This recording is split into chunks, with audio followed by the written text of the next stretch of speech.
many people in the world who really don't understand. Freedom has many difficulties, but we have never had to put a wall up to keep our people in.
Welcome to the Leo Zagami Show. Due to the recent terrorist attack here in Palm Springs, which has really shocked us because I was preparing this show.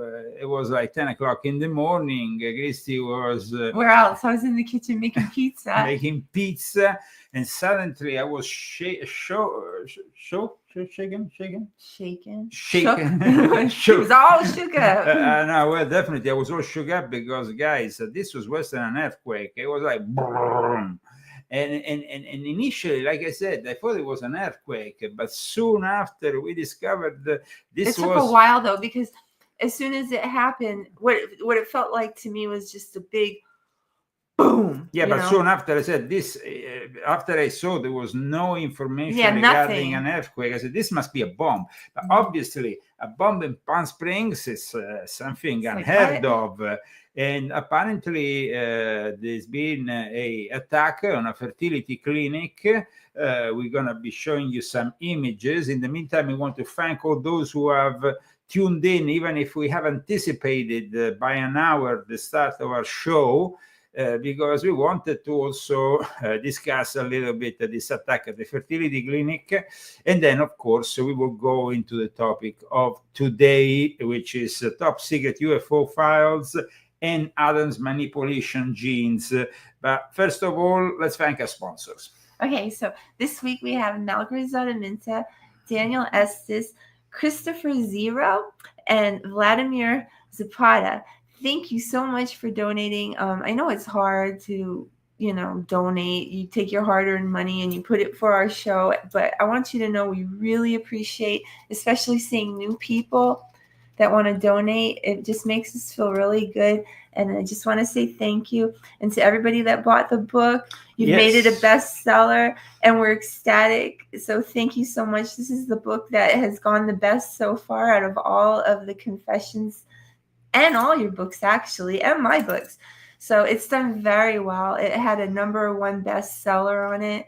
has 5 stars. So All we're all very ratings proud are, of you. We're all very proud of Leo. I mean, in the last 40 years, like I said, there has been almost nothing written about the diabolical plots of the Jesuits. And finally, my book has surfaced also in a crucial moment for the history of the church with the arrival of a new pope.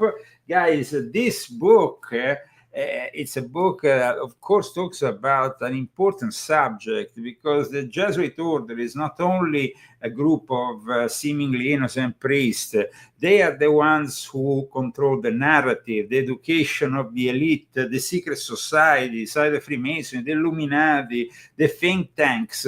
This is a book you need to have, and I really strongly recommend it. I've been, of course, guested by all sorts of shows. I went back also, as you know, on the Alex Jones show, but it's very important that my audience that follows me every week here, the Leo Zagami shows, the Leo Zagami show with Christy, purchases this book, because otherwise, guys, we will always have some difficulty in relating with people who don't get my books when everybody else can see the people that have not, when they comment and they say these things that they say, and or they ask these questions that they ask, that they either bought the book and didn't read it or didn't buy the book. So, well, I think that is a great reading, and so I strongly suggest that you get this book so you can finally, you know, I started with this series from the bottom, from volume 1. But if you want, you can also purchase as your first book, volume 12. And then if you like it, you can go all the way down to volume 1. So it's like arriving finally in the control room, the all-seeing eye. It has been #1 bestseller in history of religions, in religious essays, in faith and spirituality, in historical essays. So this new book, definitely, like somebody's just telling here on the chat, very informative and makes you think. Me too. It made me think too. Yeah, wow. because you see, it's not, everybody always asks me, who controls who? Who controls the Freemasons? Who controls the Illuminati? Who controls this and that? The World Economic Forum, the Club Bilderberg. Now you finally have a book which is not a conspiracy book, because this is based on facts, not fiction, not hypothesis. So the facts are here. There is 700 footnote citations from credible academic sources. You don't arrive and become #1 as an historical essay in the academic world if you are not, of course, very much serious about what you write, and if it's all, and it's all, of course, verified, certified, from accredited sources. So the Jesuits will have a hard time to debunk it. Well, nobody said anything so far. And we have all 5-star reviews, and so which idiots? Nobody has criticized this book yet. No. Just sometimes I go and see the chat. And the chats. The chats. I mean, I see some of the stupidest comments, and if you wonder where you go. No, but the thing is, guys, when it comes to a book like this, it's very important you understand that not many people have the courage to write books against the Jesuits, because, of course, if you are an academic, you will lose your job. You will lose your job as a professor in a university or in high school or wherever. I mean, you will have no more financing for whatever research you're conducting. They are in charge of the academic world. And in fact, now I want to show you what's happening here in the United States today. The professors at Yale want to go to Canada, out of all places. So, I mean, it's like these idiots want to go to Canada, which is, of course, a liberal country, which, by the way, guys, has a long history with the Jesuits. They were the first ones, the first missionaries and the first people to go up there. And then, of course, it became liberal land, progressive land. And today it's a hell zone where people are completely brainwashed and they keep on voting for idiots, because they actually believe, when they go and vote, that is the best choice. And these people at Yale University, which is controlled, as you know, by the Skull and Bones, we study fascism, we are leaving the US. New York Times runs video of Yale professor fleeing to Canada. So, I mean, literally, these professors are fleeing and going to Canada. And like we said, it's not only those universities which are formally, I mean, who are officially Jesuit institutions like Georgetown, Fordham, and many others, because in America you have 40 education institutes that belong to the Jesuits, but they control everything here. Even in California, they have so much control even over the public institutions, as mentioned by Professor Yamamoto in my recent interview with him. So welcome to the Leo Zagami Show. Please come here every week, join us, because we have always interesting things to tell you. And also, please share this video if you are on X. Make it very widespread, because then we can get more interaction. That's great. We are broadcasting, of course, live on Facebook, on YouTube, on a number of channels, on X. I mean, we are trying our best to reach everybody, but of course, we have been. Everybody doesn't want to be reached. No, but we have. No, it's not true. It's the problem. It's during the pandemic. We have had some serious censorship, so that unfortunately... it's very hard to find this show on YouTube. I'm subscribed and I never get any kind of notification. Never, ever. Well, let me show, guys, what happened here in Palm Springs today, because the images that we got are the ones that really show the effect of this bomb. I mean, it's 2 blocks away from where we live. And so, of course, we felt it very hard. But even the shops in the area, the glasses, were... Check out these images. It was so crazy. It blew out the glass of this liquor store. Look at this liquor store. Oh, my God. All from this explosion. Poor guy.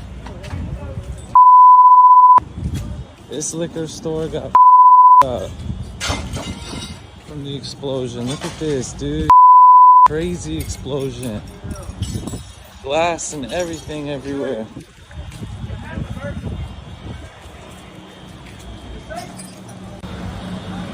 Guys, look at this. We are right here. This whole building exploded. Jesus.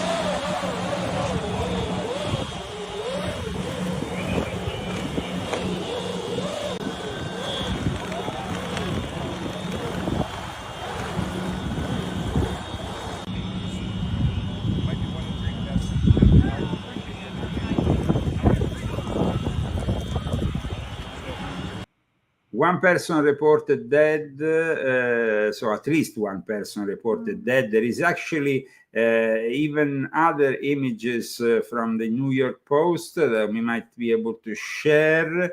Here it says, as FBI probes a possible intentional act of terrorism. In fact, the FBI immediately descended here on Palm Springs. Every road is closed.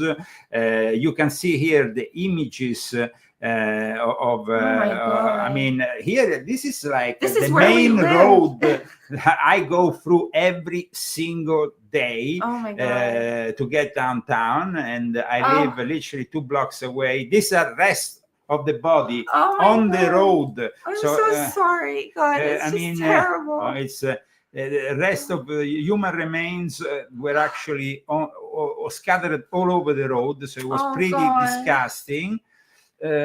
Pretty horrifying, especially because we know this area very well. Absolutely, it's right down the road. And also we had, you see, we had and we felt relatives who actually rented the place just in front of their not so long ago. Yeah, my son. Yeah, so I mean, it's definitely a place.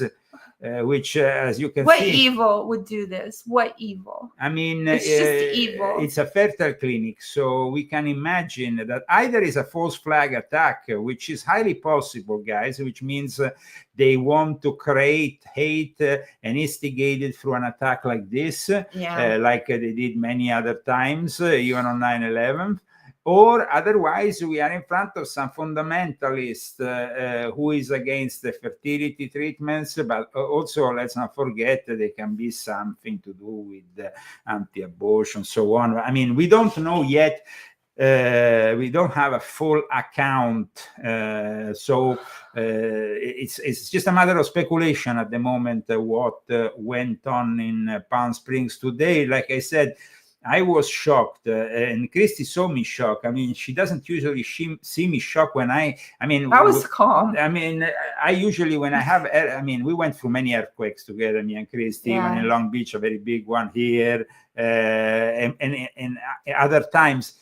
I never really had the same sense. There was something wrong. And in fact, I said, Christy, he was acting so weird. He was, he got his bug out bag and put it by the door. And I just continued to make my pizza. Thank you for the New York Post for this, of course, images. It's been shocking. It's been definitely shocking. I mean, like I said, the last time I was affected by a bomb was in the 90s. It was the middle of the 90s. I was DJing in an after hour in a former church. We were in London, East London, if I remember well. And there was an IRA bomb that exploded in the building next to us. And I tell you, it was very scary, of course. I mean, it was a couple of explosions. It was one after the other. It wasn't only one explosion. So you felt two bombs. Wow. I remember throwing myself on the floor. That was the IRA. That was London in the 1990s. As you know, the IRA was always attacking. So people were quite used to it. But of course, it was shocking even back then. But today I had a similar feeling. In fact, when I said there is no news about the earthquakes, then there must be something, and that something was, of course, a terrorist attack to a fertility clinic. It's like somebody's also pointing out on the chat, maybe a distraction for something bigger.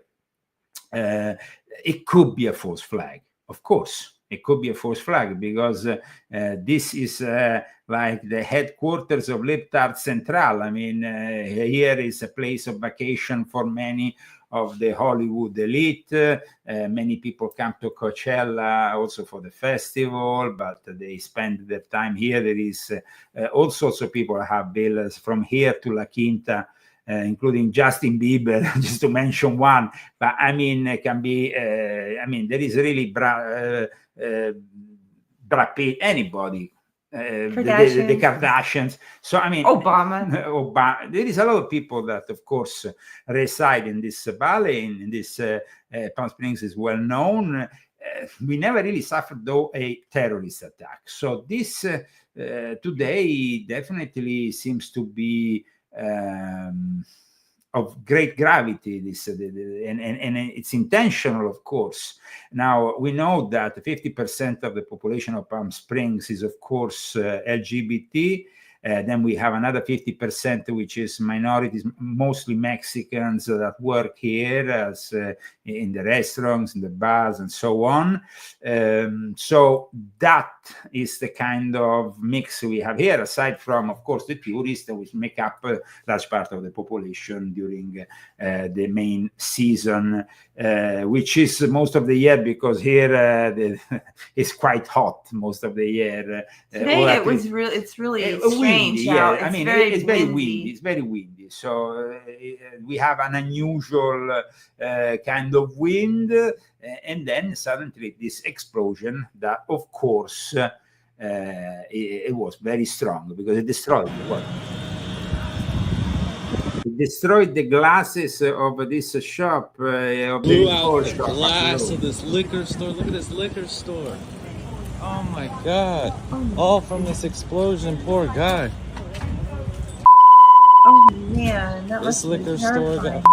got Then there is a lot of wind, of course, in the background. You can feel it also. You can hear it. Probably by this evening, at least, the news should be able to tell us if it was indeed. I mean, I saw already the first report on the Desert Sun talking about an intentional act. The Desert Sun is the local paper here, and they were talking about an intentional explosion that might be a terrorist attack. 1 dead, of course. The buildings. They're saying intentional act of violence. Yes, so. intentional act of violence. So when you're talking about intentional act of violence, we are talking, of course, about a terrorist attack here. It's not like, intentional act of violence. It can't be anything else. Here we have the testimony. Let's see if we can play it, if you can hear it correctly from the screen here. Let's see, just a second. He is Lieutenant Mike Villegas from the Palm Springs Police Department. The chief is going to release. We have an intentional act of violence, right, where there was a car explosion. What we have at this time, one person is deceased. So there's a lot of wind, so it makes it difficult to hear, but like Lieutenant Mike Villegas is saying, an intentional act of violence. Reporting here from Palm Springs, Leo Zagami, live and direct with Christy, 2 blocks away from this terrible tragedy which saw the death of at least 1 person, the explosion of a car, probably with a bomb, in an attempt to get this clinic, this fertility clinic, to receive a strong message. Now, we don't know who wanted to send a strong message. Hopefully, in the next few hours, we will have more information. In the meantime, guys, of course, today it was a different kind of show I was putting together before the bomb arrived, like suddenly. But before we go into the subject of today, which is a very important subject, because I wanted to relay information about the UFO phenomena and the Vatican, which I hope I will be able to do today. And if I'm not able to do in its entirety, I might leave the rest for next week. I wanted to show part 2. I want to show you guys what happened at the Cannes Festival with this idiot of Bono from U2 and Sean Penn, who arrived with a bunch of Ukrainian soldiers to the Cannes Festival, which this year was really fueled by hypocrites and left-wing acolytes.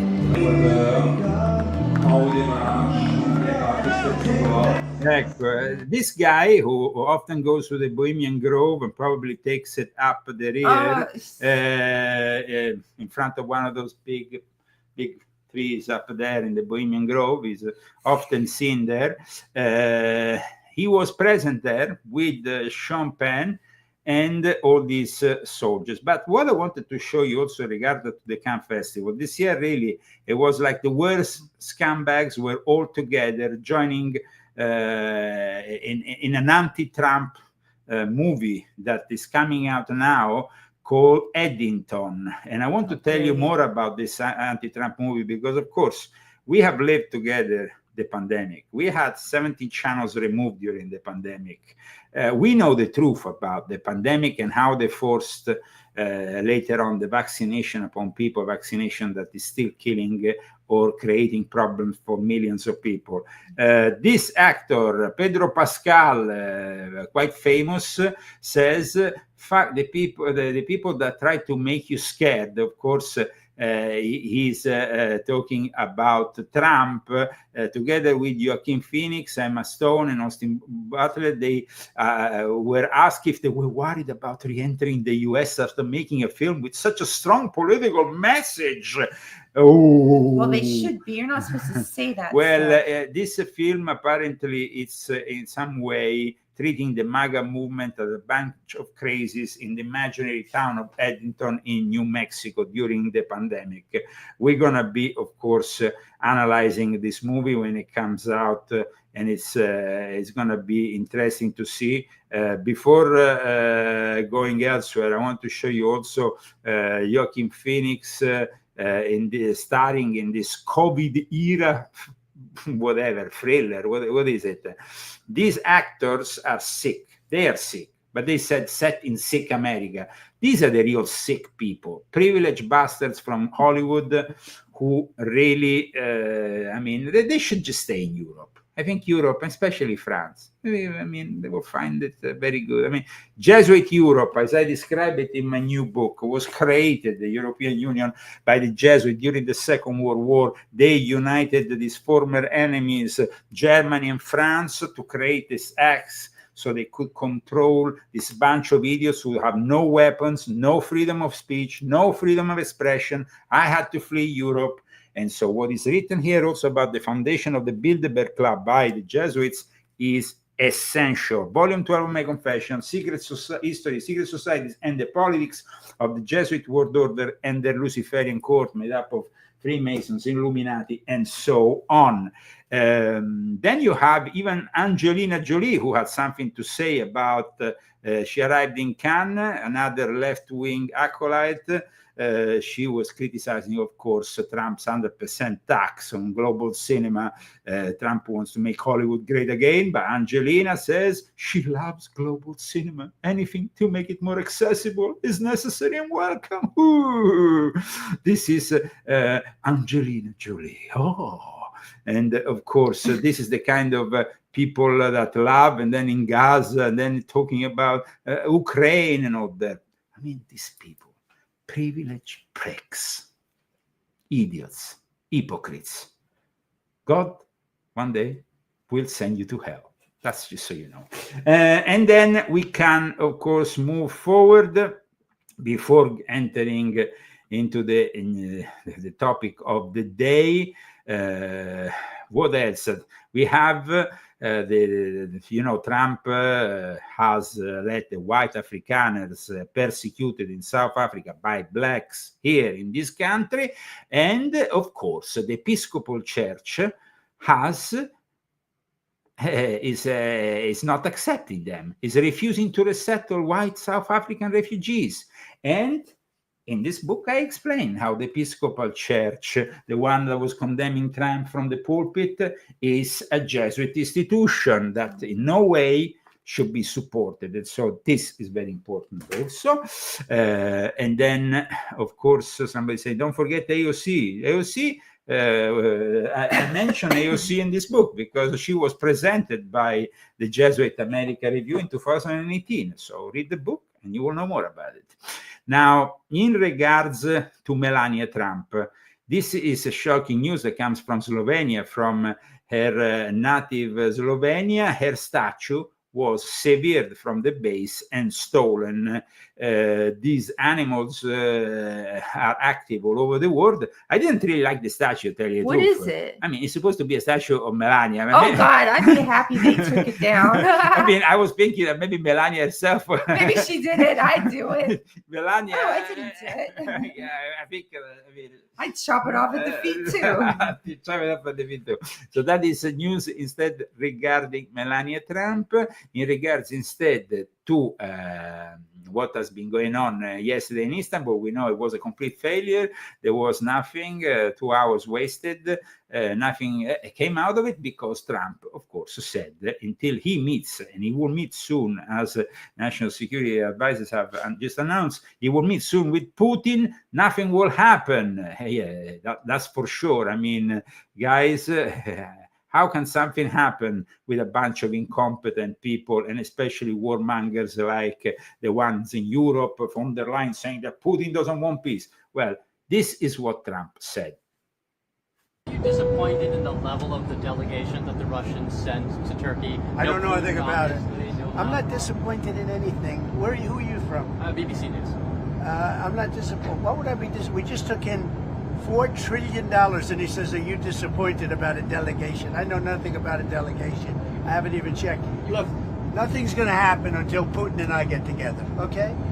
And obviously he wasn't going to go. He was going to go, but he thought I was going to go. He wasn't going if I wasn't there. And I don't believe anything's going to happen, whether you like it or not, until he and I get together. But we're going to have to get it solved because too many people are dying. Thank you. You're going to land right now. Thank you. Great. Trump wants to solve things directly with Putin, and I completely support that. In the meantime, guys, there's a lot of disinformation surrounding this new Pope.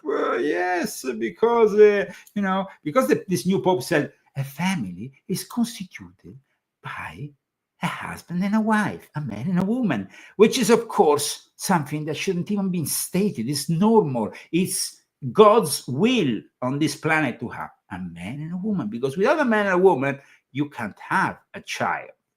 So the fact that this Pope is now, people suddenly say Pope Leo the 14th is a conservative. No, guys, don't get it wrong. This Pope is nothing. It's the worst kind of guy. Pope Leo the 14th rejected death penalty and chemical castration for a rapist of a 3-year-old when he was bishop in Peru. The scumbag raped a little girl that needed after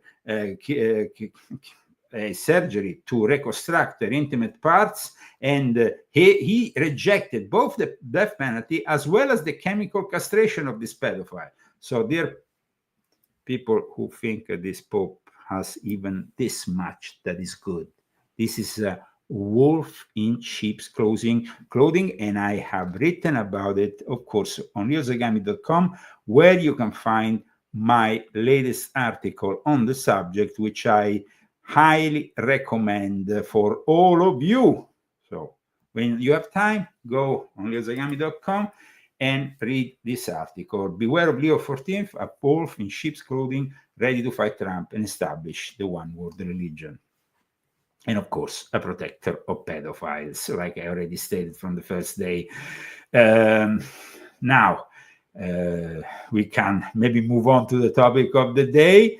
But the last news I wanted to give is that officially the US will start at the end of the year withdrawing troops from Europe. NATO ambassadors has communicated this. Oh. I completely agree. So no more troops in Germany, no more troops in Italy? A lot less American presence in Europe, because it's about time they defend themselves and we finish protecting this bunch of libtards who don't follow the values of liberty and freedom in a continent which is now in the hands of Satan himself, and Babylon reconstructed the Tower of Babel in Belgium, there in Brussels. So, guys, really, we have enough with the European rubbish. They can pay for themselves. They can send their own sons and daughters to protect their land. At this point, they don't share our values. So NATO Ambassador Matthew Whitaker has announced that is what is going to happen. It's nothing personal against Europeans. I come from Europe.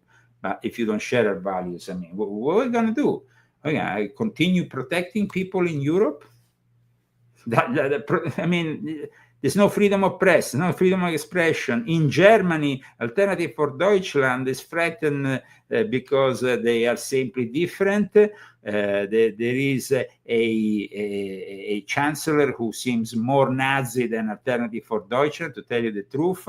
And Emmanuel Macron has delivered a speech at the Grand Loge de France 12 days ago, in which he has promoted euthanasia, assisted suicide. Really? Here we have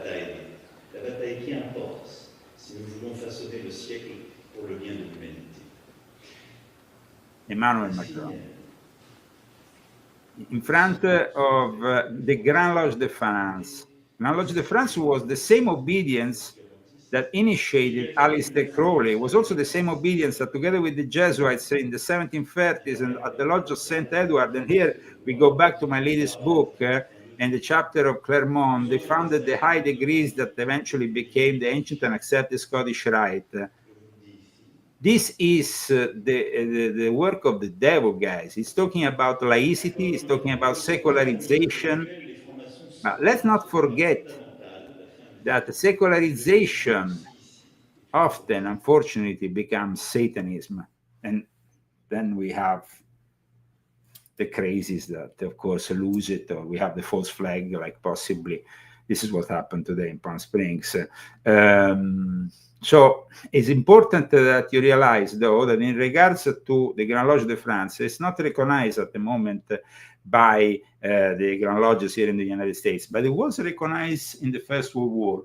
And that means that Aleister Crowley, who is always called, as an excuse, the regular Masons here say, oh, he's not regular, he was initiated in the Anglo-Saxon Lodge of the Grand Lodge de France.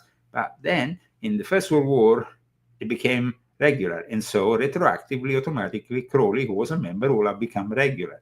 So, that's it. In matters of regularity, of course, I don't want to go into it because it's very much a Masonic thing that is not of interest for most of the people who are following us. But to watch this guy promoting euthanasia, assisted suicide, I mean, assisted suicide is, I just remember they were doing that in Canada. They do that in Canada, or they were doing that in Canada. Assisted suicide is something the Jesuits also have. Euthanasia, I think I actually, let me see if I can find the article, but I think that I actually wrote about it years ago, because, yes, you were right, euthanasia in Canada. Christy has a good memory. Christy has a good memory. The Canada guy is very much a bit French, and a bit Jesuit. Euthanasia in Canada is not only legal, but encouraged for the poor, as in the film Soylent Green. Brava, Christy. And of course, there was, I remember, even a Jesuit who was somehow supporting this. Here you see, the Jesuit order faced a lot of criticism after a local man received a formal Catholic blessing after Mass shortly before committing medical-assisted suicide in May 2019. So, wow. Somebody said, I heard France was the birthplace of Freemasonry. No, it's the birthplace of the high degrees of Freemasonry. The birthplace of speculative Freemasonry is still England and, of course, also Scotland. But if you want to know more, you can always go on volume 12 of my Confessions, or you can go through all my books. Now, I want to talk about this book because we are touching a subject of great importance. And this subject regards UFOs. Sorry. regards secret UFO files that are in the Vatican archives, also in regards to a discovery that was made, which I talk about in volume 9 of my Confessions, because the discovery that my friend Roberto Pinotti, now Roberto Pinotti is an old friend of mine who has very much worked with me also in the politics in Italy. I kind of enrolled him when I was when I created my own political movement. I thought that was he's an expert. He's an expert on ufology, and he was the one who actually discovered the documents which I published in volume 9 of my Confessions from Benito Mussolini about the discovery of a UFO during this is the guy. Roberto Pinotti is one of the first ufologists in Europe, and in fact his friend also, Donna Schmidt, a friend from Roswell. In my book, volume 9, I published the documents that hold book up. Okay, this is the book, volume 9. This is some of the documents which I show, which are from Mussolini's time, which confirm that in 1933, there was a UFO that was that crashed in Italy, in the north of Italy, and was then recovered. And then through the Vatican, it was then given after the Second World War to the Americans, who then did some reverse engineering on it, just as they did with what they recovered in Roswell. But there were also, and the Pope involved had also direct experience himself. So today I wanted in some way to talk about this whole thing, because there is two popes that had direct UFO experiences, and obviously people don't know about it. So I wanted to discuss it. And one of them was also a Freemason, not only a pope. I'm talking about Pope Roncalli, who had a very incredible experience in the gardens of Castel Gandolfo. Now, we have a pope that is called Leo XIV, okay? Everybody talks about this Pope Leo the 14th. But what about Leo the 13th? Because he aspired, this name he took from Leo the 13th, of course, mostly he says because of what Leo the 13th was the first Pope to discuss social matters, not only religious matters concerning the workers. However, the difference with the Pope Leo the 14th and Leo the 13th is that Leo the 13th was no socialist and had no left-wing tendencies. So his social critic was never inclined to go on the left like this Pope. So a little bit of a different Pope. The Vatican, let's not forget, actually condemned the Copernican revolution, condemned, there was still claiming the world was flat. The Jesuits were involved in also judging Galileo Galilei. But then things changed. They were really much, the Vatican was torturing and murdering Giordano Bruno for publishing The Universe is Infinite and There is Life on Other Planets. Now, that is a publication very rare. I have here a special edition of all the works of Giordano Bruno, this Dominican friar that was sent on the stake by the Vatican for discussing life on other planets. And of course, these are some of the images of this publication of Giordano Bruno, which is known as Infinito Universo et Mondi. Now it's difficult to check out, but I can show you some of the drawings that he did that, of course, concern this treaty of his. He was condemned as an heretic, even if he was a Dominican friar. Some suspect that in the past he had been working also as an agent against the Jesuits in the court of England when as I explained in my latest book, the Jesuits created the Holy Alliance to fight the Elizabeth I and support the return of the Catholic monarchy. But Giordano Bruno was the guy who first discussed life on other planets. Not only the fact that this was that the sun was at the center, not the earth, but also the fact that there was life on other planets. And they tortured, they murdered him.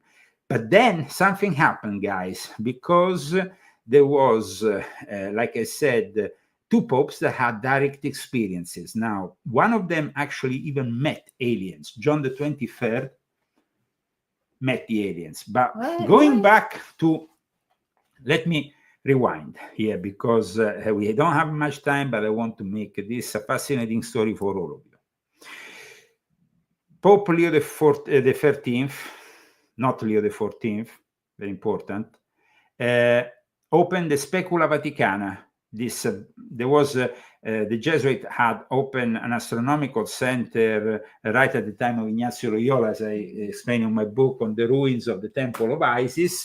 But then what happened? The Collegium Romanum was the first university of the Jesuits in Rome. Now it's the Università Lateranense, so it moved elsewhere. But they had this big astronomical center on top of it. But then, of course, then you had the problems that the Vatican had, the Vatican States. They were fighting against the Freemasons at the time. But yeah, they were actually fighting against the Freemasons because they wanted to unify Italy, and the Vatican had the whole territory in the center of Italy, separating north from the south. So there was literally a war. And at that point, of course, with this war, the astronomical center, the previous one, was closed down, but then the Pope Leo XIII established the Specula Vaticana. So Leo XIII is a particular Pope, aside from being a guy who used to drink wine made with coke leaves. Yes, with cocaine. It was a very popular maybe it was wine. One of those things. It was just like, it was one of those things. Pope Leo XIII, like, I'm but sure the guys. No. There is nowadays both Pope Francis and this current Pope who have tea with the coke leaves. They do it on purpose. Well, yeah, Mata de Coca. It's a like drink. an energy boost. It's very much an energy boost, of course. So a lot of people discuss, why did he choose the name Leo? We know that the AI chose the name. He claims the AI chose the name for him, and that is already a bit scary. But in any case, Leo the 13th, who was very active at the end of the 19th century, and who appreciated very much the theological system of Agostino of Hippo, and who was a student of the Jesuits, was very much against Freemasonry. That was the only thing that probably makes him different from, one of the things that makes him very different from Leo the 14th, who instead is much more Mason friendly. In fact, Leo the 14th not only is Mason friendly. Is he one? Huh? Is he a Mason? He is a Mason. He is also, before he became Pope, Leo the 13th was made a Knight of Malta. Yeah, And here we are in the initiation. Knight of Malta, as you know, is very close also to Freemasonry. Here is the current Pope. The Knights of Malta, as I described also in my latest book, have been taken over by the Jesuits. So that's why they initiated him. This is the initiation. Weren't you part of the Knights I of was Malta? also, of course, I was also in the Knights of Malta, but I was in the Orthodox one. But I had also, of course, many friends. But at the time, the Knights of Malta were trying to retain and fight for Trump until they were persecuted. And in 2022, like I explained in my latest book, they were actually, my latest book explained this very clearly, that at one point the Pope Francis took over the constitution, reformed the order, and silenced any dissent. So now the Knights of Malta are completely woke. But going back to this connection, the Pope Leo the 13th founded La Specula Vaticana, which is this Vatican observatory, which was created on the there is a Vatican Wall, no? So they had the territory of the Vatican, the Vatican Wall, and they created just there within the Vatican territory this new astronomical center. However, 30 years later, they had to move out of Rome because the visibility in the 1920s with the pollution, with all the lights of the electricity and stuff became too much. So Leo the 13th had to remove the observatory from Rome, and it moved to the present location in Castel Gandolfo. This is very important, guys, because everybody knows very well, I talked about it in the past also, Lucifer, the telescope now known as Lucy on Mount Graham in Arizona, but the information gets relayed always in Castel Gandolfo, which is this beautiful place near where we used to go there in the lake, they're very nice. Yeah, I was going to ask, what is that place called? Narnia? Not Narnia, but what was it called? It's one of the lakes, Castelli Albani, Castelli Romani, sorry, up there is a wonderful place where we used to go. Starts with an lakes. Yes, it's a very nice place. I want to say more because that place for me is magic and it should stay. I didn't like it. I liked it. It was a very, very cool place. In any case, in 1891, he established this Vatican Observatory, Pope Leo XIII, and he believed astronomy was a valuable tool because, of course, the Jesuits worked along with him. Now, the Vatican established also, though, this advanced technology telescope in Mount Graham near Safford, Arizona.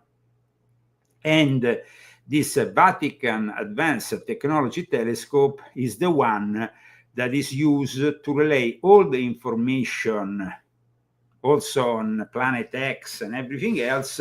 See, Mount Graham, Graham County, Arizona, and this is the Mount Graham International Observatory. The Gregorian telescope serving the optical infrared. The particularity of this observatory is that the telescope is infrared. So it gives you a series of specifics that no other telescope can actually give. It's very particular. I mean, the way it works, it has near-infrared capabilities. It has as you know, it was called Lucifer. Now we call it Lucy. Maybe it was too much call it Lucifer. It's known as an integral field unit, allowing astronomers to obtain spectra of spatially resolved regions within all objects. It's also built in collaboration with the German institute, 5 German institutes that demonstrates also, I mean, they are very much into being precise, the Germans, and very much into technology. It is designed to observe and study distant galaxies, including those at early stages of the universe. This is what happens up there in Mount Graham. Now, in regards to the aliens and the Vatican, we talked about the fact that this Vatican Advanced Technology Telescope it's then relaying the information in Castel Gandolfo, which has always been the summer location where the Pope goes, outside there in the lakes, Castelli Romani. So what happens? That there was a Pope that actually had an encounter with the aliens in the gardens of Castel Gandolfo. That Pope was Pope Roncalli, the Pope which was elected in 1958, taking the place of Giuseppe Sirri. But this Pope was a particular Pope because he was also a Freemason. That's why the Freemasons hijacked the election of Giuseppe Sirri. So what happens here? In 1935, this guy had, he had assisted, he was part of a particular event. As he was a Freemason in Turkey when he was a diplomatic nuncio apostolic in Turkey. He was in the lodge, opening the 18th degree, which is the Rose Croix degree of the ancient and accepted Scottish Rite. At one point, he goes in a state of trance. The worshipful master orders immediately the secretary of the lodge to write down what he says. And what he says in 1935, the future Pope John the 23rd, Angelo Roncalli, is particularly relevant because he says something connected to his future encounter. He is talking about the fact that they are coming. They have already been here and they're coming to contact us. So when many years later, in 1961, he was walking along with his secretary, Capovilla, who, by the way, died not so long ago, and who, Loris Capovilla was his secretary all his life, basically. Roncalli worked with Capovilla. But the incredible thing is that Capovilla was made cardinal only in 2015, a year before he died. In 2014, was announced by Pope Francis that he would be a cardinal. He never talked about this thing. It was kept secret because, of course, Loris Capovilla witnessed at one point these lights in the sky, red, green, and at one point, literally, a spaceship landed in the gardens of Castel Gandolfo, opened up, and this alien with this light around him, which, though seemingly looking as human, but with a special light around him, started to go towards the Pope. The Pope went towards him, and he stood, of course, respectfully back while they talked for 20 minutes.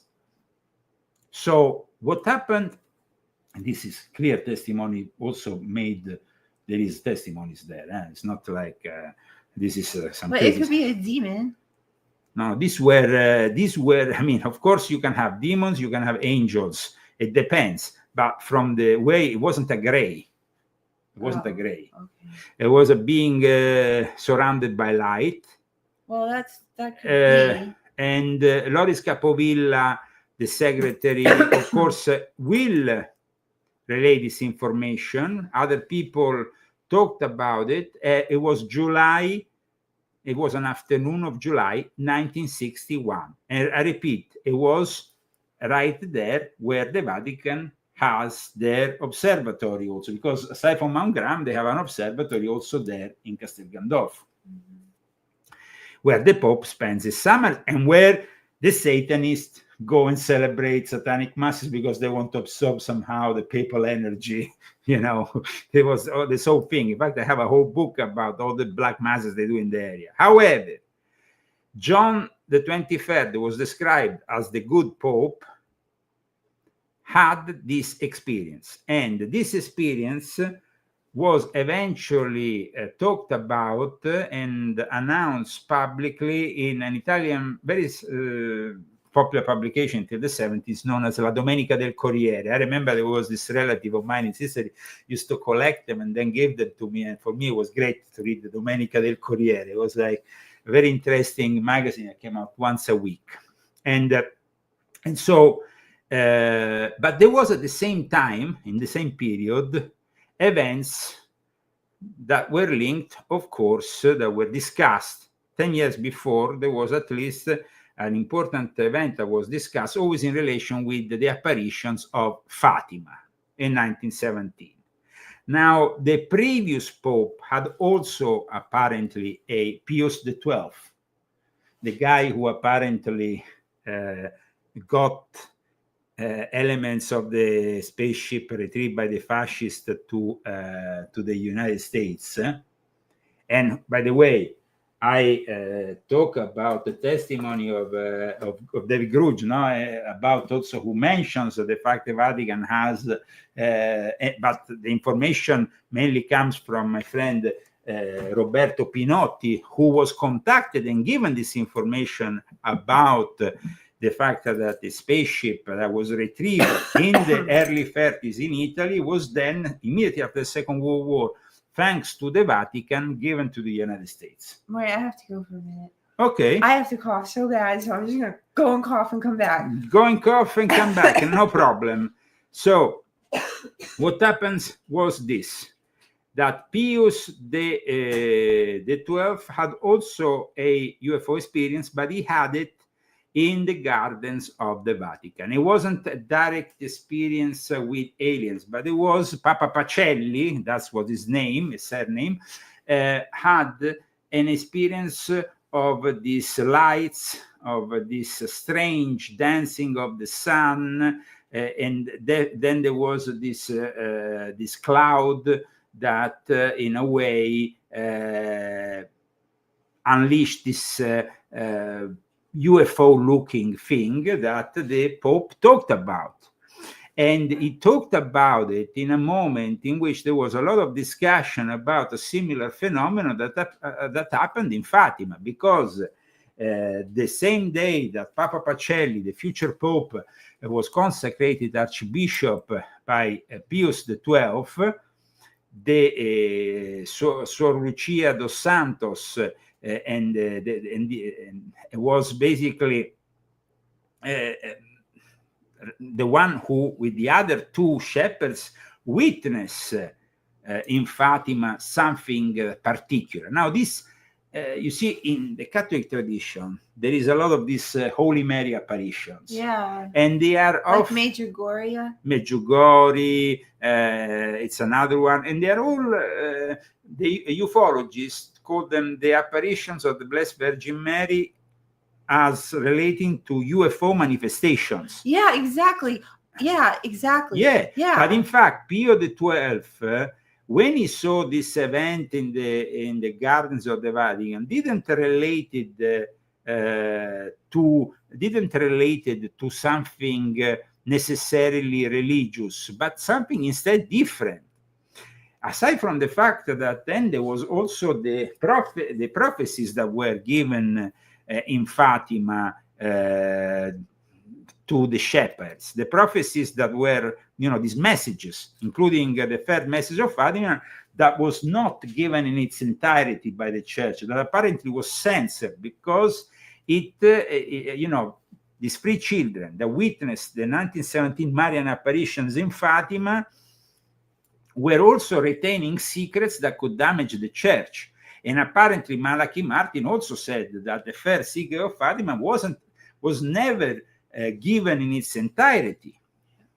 So this is what, and we know also what happened to Father Malachi Martin. Father Malachi Martin, one of the very few people who made a book exposing the Jesuits, together with Eric John Phelps, and of course to see with the rulers of evil. Very rare that people expose the Jesuits, but also let's not forget that the Jesuits have a history in the astronomical sector, which I myself expose in this book. In fact, here is an image of Guy Consolmagno, the astronomer of the Vatican, who also wrote a very important book about the aliens, in the sense of what should the Vatican do with the aliens. Now, also his predecessor discussed this whole thing, but he wrote a whole book which is entitled "Will You Baptize an Alien?", which is a subject even Pope Francis touched upon. Would you baptize an extraterrestrial? Another question from astronomers in box at the Vatican Observatory, Guy Consolmagno and Paul Muller, S.J. In this book, in reality, we see that the Jesuits tend to believe and embrace the whole thing about the Genesis and the roots that are often discussed, no? The roots, biblical Genesis or scientific Big Bang. And we know that Genesis is also talking about subjects that can be interpreted in the light of a different understanding, the giants, the Elohim, or the Anunnaki, if you want to talk about it in Sumerian terms. This is very important because, you see, we are in front of the human origins of mankind that might definitely not be the ones from the so-called Darwin theory. We know that actually Darwin himself, at the end of his career, after he saw what direction his studies were going, because he was actually a believer, he kind of was trying. He was feeling bad about, saying that man descends from a monkey, it wasn't really. So I wanted to discuss the fact that we have, the Elohim, of course, the protagonists of the biblical tales of the Old Testament, and it's something that might have had, of course, a influence from above. An influence which is the Elohim are, of course, seems like plural. We don't have to then, though, necessarily do like some people say. This demonstrates that man is not created by God. Guys, God uses then other other creatures in the universe to then create us in His image. Now, some people say we have been cloned by the aliens, but guys, in the end, we are a product of God's creation in the universe. No, Christy, don't you think so? Mm-hmm. So it doesn't really, some people say. Well, I don't think that we came from. Charles Darwin and what he, Charles Darwin and what he has. Darwin's theory vacillates when it comes to human evolution. This is pretty clear. I would suggest that the work, for example, of Ellen van Bold, professor of biblical exegesis at the Faculty of Theology at the University of Tilburg, who, when interviewed by the Telegraph, has said that God is not the creator. But God is not the creator because she doesn't believe in Darwinism, but at the same time, she doesn't have the necessary capacity to understand that even if we are created by an alien species, let's make it very direct. So without those aliens are themselves creatures of God or not. Everything is created by God. Why don't you read God this in the universe? Yeah, why don't you read this paragraph here a second that I find interesting. Extraordinary events in ancient texts. We cannot exclude that ancient peoples expressed a reality that was not always clear to them, using words from their own time. Nobody can know whether a mythological corpus might hide a historical reality, but we are convinced that if we look at ancient civilizations as societies devoted solely to the formation of myths, we would not be very objective with regards to them. We cannot expect the ancients to have been able to describe extraordinary events in the same way we would today. They did not possess adequate terminology, and it is not shocking that several events presented with simple words could appear ambiguous and unlikely nowadays. Let us take a look at an example without going too far back in history. We know that Native Americans called the steam train an iron steed. The train was made of iron and enabled people to move from one place to another, just like the horse does. The only method from one place to just like the horse does, the only method of transportation known to Native Americans. With their term iron steed. The term was a term that was particular. Okay. I would like to go just without. We can learn all about the Native Americans. No, but let's let's describe instead the hypothesis that comes from India, which are very interesting in regards to the Vimana. Here. Okay. The hypothesis that several ancient civilizations wrote of the existence of the use of technologies in various fields, military, aerospace, engineering, biogenetics, has always been considered by the majority of the scientific community as a fantastical interpretation of ancient sources that could never find space within official debate. Yet this happened in India during the 102nd Indian Science Congress of 2015 held in Mumbai.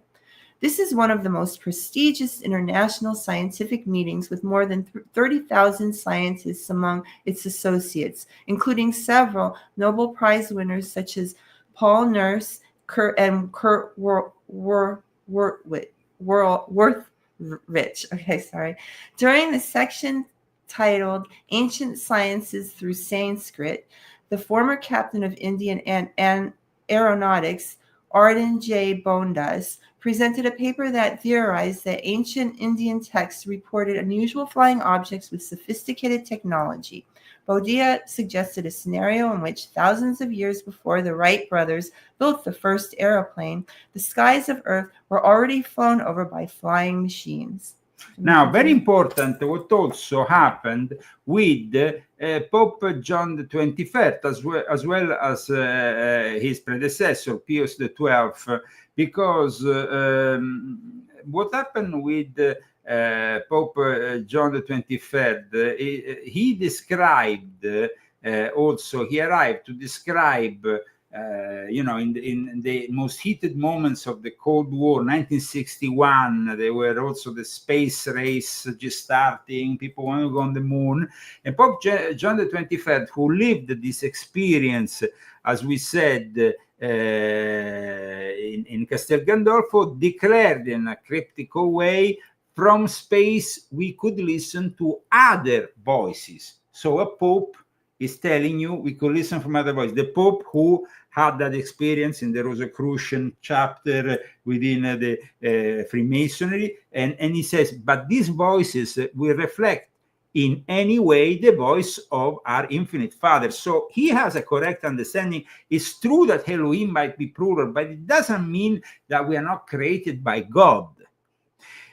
So the thing is this, at one point, George Adamski, and I discussed this also in Invisible Master, where I show this incredible figure, which is Alberto Perego, a knight of, I call him here, you see, I call him the Knight of Ufology in the Vatican. He was witness to something very incredible, which was the meeting. Here is him with Adamski in Trastevere, and a lot of people say, Adamski, he went to Rome, he went to a tourist shop, got a medallion, and pretended he met the Pope. No, guys, there is confirmation from Alberto Perego, and not only Alberto Perego, because Alberto Perego was there with the niece Lou Zinstag, who was the niece of Carl Gustav Jung. I mean, these are serious people. So when you go today on the internet and you go on and put the name George Adamski, you basically come to an understanding which is only partial, because when you go on his Wikipedia, they described his experience with the Pope showing a medallion and saying that he made the whole story up, which is not true. I mean, I show you now the actual post that is on Wikipedia. Here it is. Well, instead, this experience was, you see, this is the medal that apparently, and by the way, a Pope always tends to give a medal, like my cousin also got the medal when he went with Tim Cook there up to visit Pope Francis. It says here, Adamski's spurious golden medal of honor, which he claimed to have received during a secret audience with John the 23rd in 1963. It was actually a real audience. And by the way, for those who don't know, George Adamski was a very famous contactee, not far from here, made contact with the aliens, also in San Diego. And George Adamski founded the Royal Order of Tibet, which was, of course, at the time, one of those orders and organizations that were built around the theosophy, with the Border Science Association of Maid Lane and others that were all involved in linking elements of the esoteric teachings of theosophy and so on with the aliens, because they saw this connection, this esoteric connect with the ancient teachings. And so when it comes to the Vatican, you see, in 1952, we saw this after Roswell. We witnessed on top of Washington a bunch of UFOs, which was quite fascinating. Yeah. But at the same time, in the period, basically in 1954, something incredible happened on top of the Vatican, which inspired the Perego, which then, of course, was in contact later also with Adamski. A bunch of UFOs in the shape went on top of the Vatican. There is many witnesses to this. Is not they formed a cross on top of the Vatican, and was the 6th of November 1954. Whoa, that is pretty incredible, no? But then we are in Palm Springs. Palm Springs is not any kind of place. Palm Springs is a place where something really special happened in February 1954. President Eisenhower came here on holiday, but that was actually an excuse. In the middle of the night, he was brought to Muroc Airfield, Edward Air Base, which is 3 or 4 hours from here. And he was brought to, because officially he was in Palm Springs for holiday, no? But in the middle of the night, they picked him up and they brought him to this base to meet the aliens. The encounter reached immediately the Vatican, which was, of course, worried about what kind of interaction there could be between the aliens and the Americans. So the Vatican was always in some way, there was actually a bishop and future Cardinal James Francis McIntyre, who immediately flown to Rome to Pius XII to say that erroneously they claim that he met aliens in Palm Springs, and still to this day you can go on the internet and see. But in reality, he went to meet them at the Muroc Airfield. Though there is, of course, also a connection with ufology here, but we will probably lose too much time and we will go too much. We have to do another show. We will have to do another show.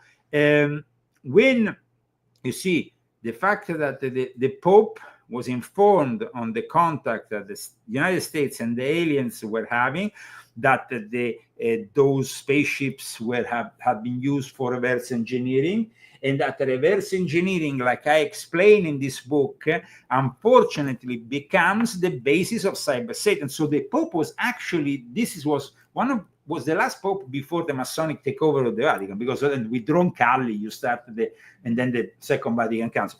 But Pius the 12th was genuinely worried about the fact that the reverse engineering will produce something that eventually will create what we have now, a digital prison. Cyber Satan, which I have dedicated 3 books to, volume 6.66, volume 7, and volume 9, which is this one, which includes also the document of the discovery of the spaceship by Mussolini. Well, this is a very important thing because it demonstrates that an actual Pope had envisioned the danger,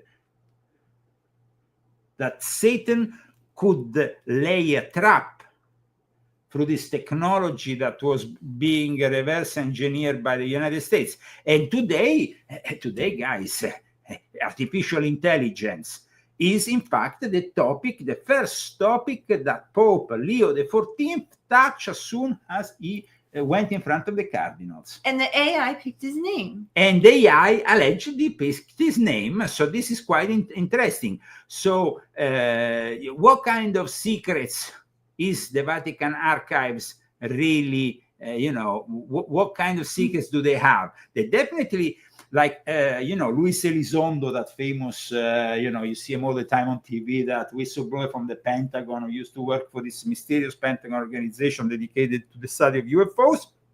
Luis Elizondo, in 2018, went to Rome at the invite of my friend Roberto Pinotti, and he said that the Vatican and Rome have a very special, he said Rome is really, and I'm citing Luis Elizondo, Rome is really important at an international level.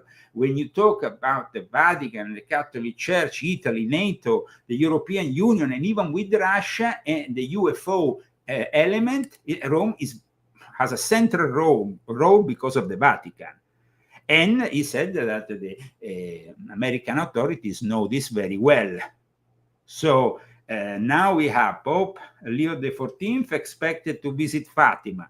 We had on the 12th of May a mass celebrated with screens and everything in support of this new Pope. Why is he so into the Virgin Mary? Because, of course, he is following a tradition which is very important within the Catholic faith, but this Catholic tradition inevitably will bring you in contact with the Mother Goddess. In fact, today I wanted to end with you citing these elements from the Mother Goddess, if we can find it, because I want to thank, we have 500 people here following at the moment here. We have another 49 people. We have almost 600 people following us. And so I wanted to cite this thing about the Mother Goddess. Okay, the Mother Goddess. One day during my Christmas holidays, I had the pleasure of visiting the excellent... Okay, go directly here. Okay. Go directly here.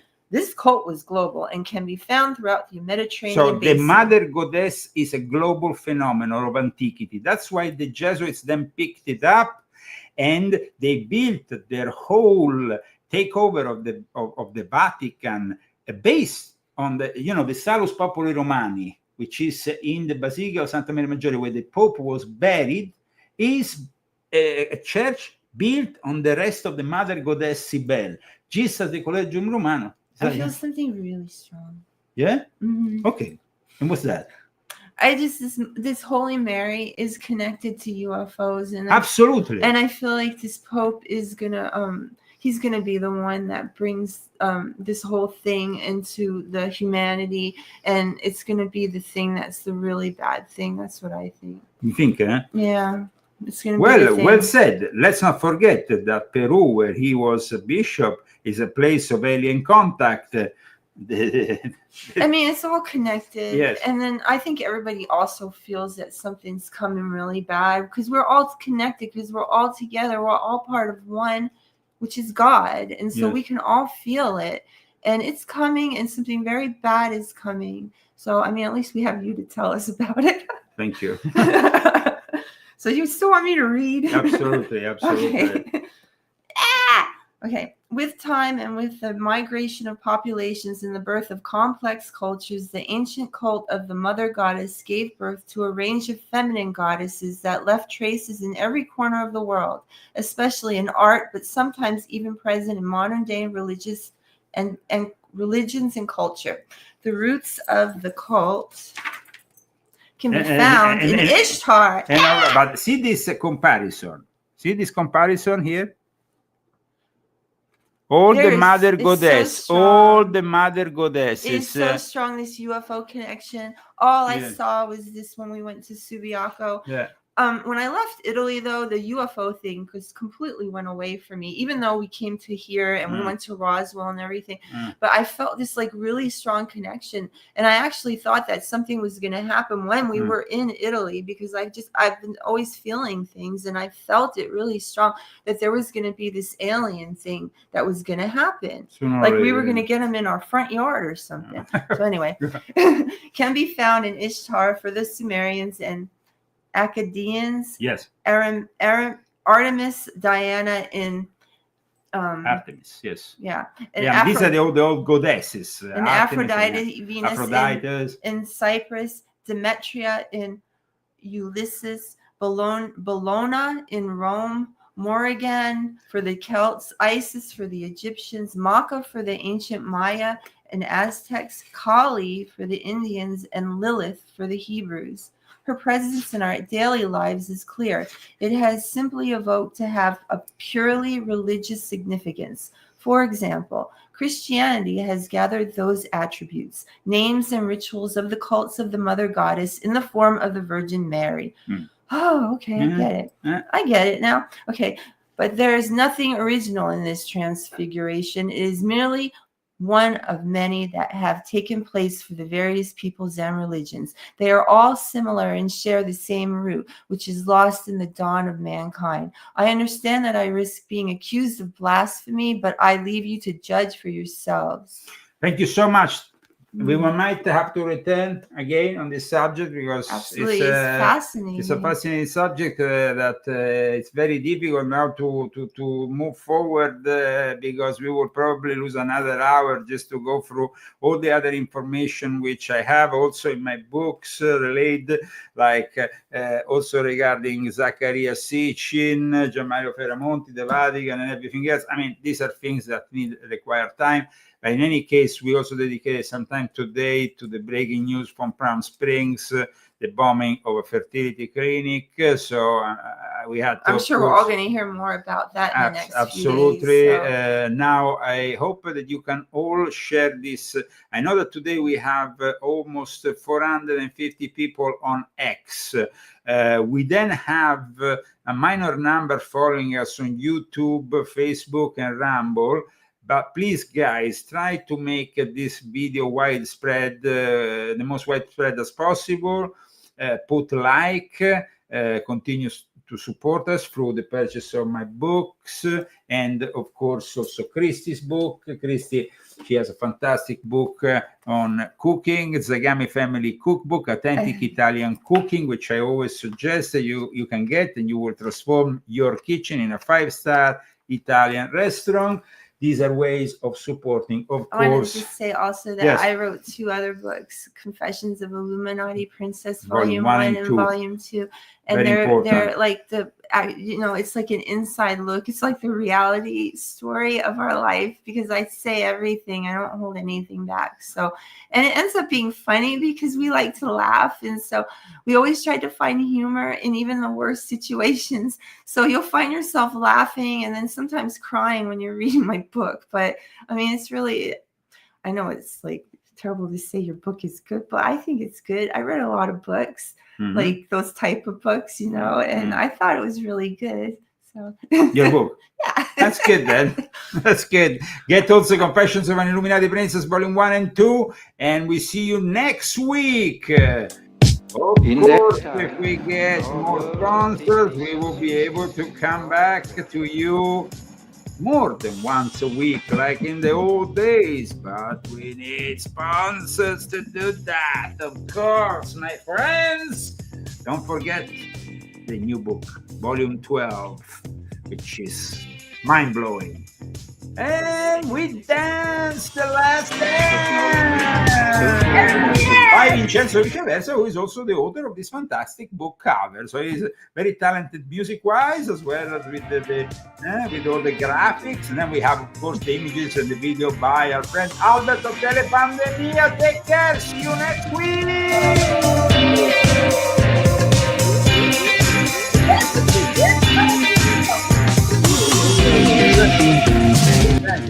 Box today. We don't care. Okay. Don't miss next week's episode.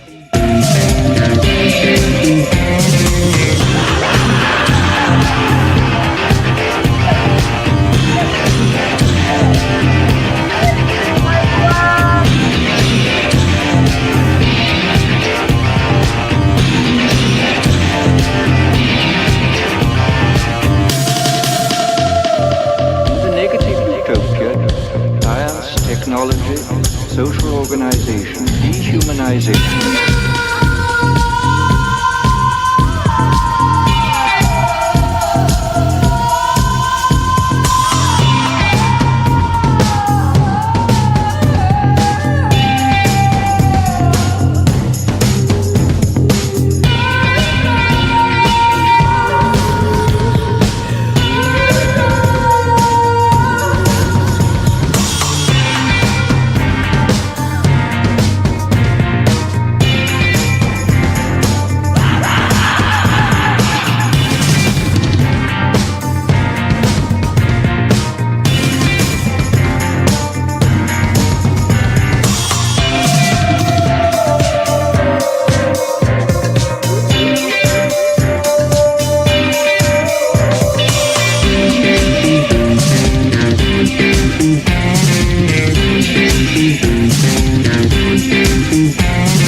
Technology, social organization.